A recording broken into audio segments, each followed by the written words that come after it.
Mr. Chairman, I have a simple question for Republicans. Whose side are you guys on? Because let me tell you something. You can all say all you want, but your bill picks a side. Your bill sides with the rich donors who rig the system and pay nothing in taxes. Your bill sides with those at the top, and it screws the people who voted for you to fight for them. Your bill sides with millionaires and billionaires, and it hurts workers who are struggling to get by. And now you guys have the nerve to hold this committee markup and lecture us about fraud and waste as you abuse the legislative process to jam through a bill that just came out last night. Give me a break. Clearly, SNAP is not working as Congress intended.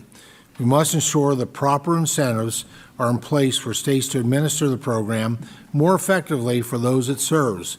And this measure does just that by aligning SNAP with other state-administered programs and requiring a minimal benefit cost share on the states. I believe the success of SNAP should be measured in terms of individual outcomes. Meanwhile, my colleagues across the aisle appear only to care about maximizing federal outlays.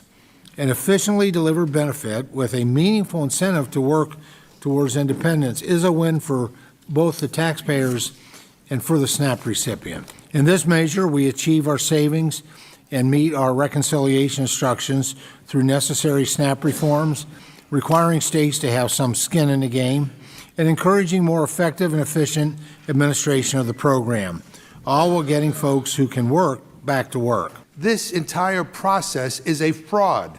This is all about stealing from the American people so you can give another tax break to the rich and powerful. This is not just about some government program. This is about people. And Democrats are not here to defend the status quo. Food assistance programs can and should work better.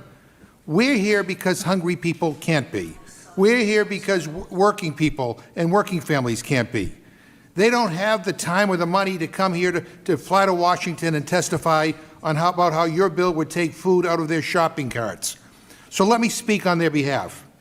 We have food assistance programs in this country because most Americans believe that nobody should go without basic necessities. So many people on these programs work their entire lives, but need a little extra help from their neighbors to get through a rough patch. These aren't statistics I'm talking about. These are real people. I'm talking about a single mom who gets laid off from her job as a waitress when a local chain restaurant shuts down. So she gets in her car and drives 30 miles one way to the city just to look for a new job because there's no openings nearby, and she can't find one.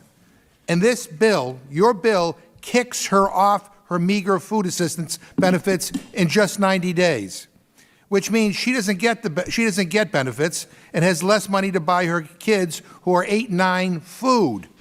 You're punishing her as well as her 2 children by taking food off their plates.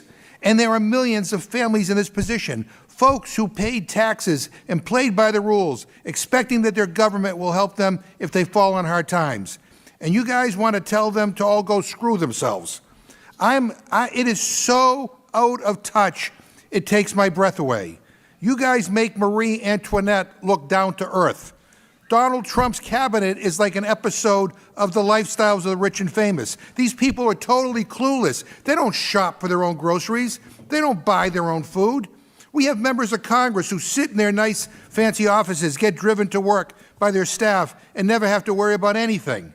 And they simply don't understand why a 63-year-old factory worker who's been breaking his back for 40 years lifting heavy equipment can't just go out and get a new job when he gets laid off. This bill gives that worker 90 days to figure it out before he goes hungry. I mean, seriously, what is wrong with you people? And you know what? I think you guys know exactly what you're doing. Either that or you're just so afraid of Trump that you don't care. But either way, this is just shameful. And I find it unconscionable and immoral. And make no mistake, this is an immoral bill. Jesus says to us in Matthew 25, whatever you did to the least of these, you did to me. This bill steals from those with the least. Also, Republicans can give more to those with the most.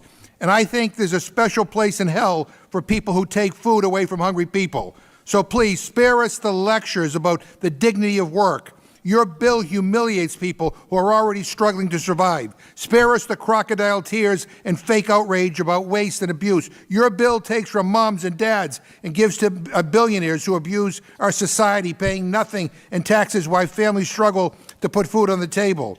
This is a shameful bill. It is a cruel, mean, rotten bill, and we will not be silent and we will not be deterred in our mission to make sure that every American knows whose side the Republicans are on. And one final thing, food is a fundamental human right.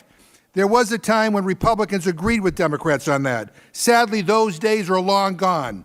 How can you do this? We're supposed to help people, not screw them over. I yield back. Thank you, gentlemen. Yields back. Now recognize the gentleman from Arkansas, Mr. Crawford, for 5 minutes. Thank you, Mr. Chairman. I appreciate your hard work on this, and I yield back. Gentleman yields back.